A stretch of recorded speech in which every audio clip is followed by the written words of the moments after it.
Welcome back. Here's my black Yamaha QT50. I put the niche kit on it, as you can see right there, and also running the SHA clone 15mm carburetor to the chagrin of some. And just doing a quick look around here. I painted up the exhaust cover, added a temperature gauge, and this one's in pretty sweet condition. And there's my multifunctional meter, kind of the 3-in-1 temperature, 3-in-1 gauge, temperature, RPM, hours. Plus it uses a replaceable battery, and you can hit the button and it will light up the display for use at night. All for $5 more than the Trail Tech TTO 14mm temperature gauge, which only does temperature and does not have a replaceable battery and is not lit up. Anyhow, the main focus of this video is to report my progress on the niche kit. I had to correct an air leak at the cylinder head.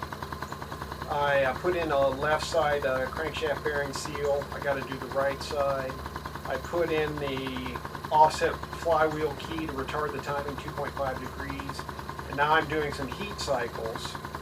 And what I'm doing here is I'm just letting it idle and seeing where the temperature levels off. A lot of people, or some people, don't believe in a temperature gauge, and here is a great reason to have one when you're testing out a kit. And what I'm looking for this thing to do is for the temperature level off at a certain point and actually shed some heat at idle. And that will tell you that you most likely do not have an air leak. If temperature just keeps climbing and doesn't stop, you probably have an air leak. So I got the idle to about 1800 RPMs. And what happened was it climbed to about 316 degrees, dropped back down to 309, went back to 316, went back down to 309, went up to 318, went back down to 312, and then all of a sudden just dropped all the way down to 296, and then climbed up to about 306.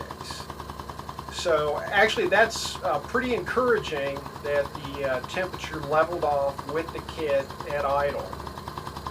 And I'm going to try, I have a 7 plug in here. I'm going to try a slightly colder plug, an 8 plug, and do another heat cycle and see how that goes, and report back with my findings. Also, because of the large ring gap, my compression was only 90 psi, so I will look to raise that to maybe 110 or so. Anyhow, a short video with an update on the installation of the niche kit and my progress so far. Thanks for watching.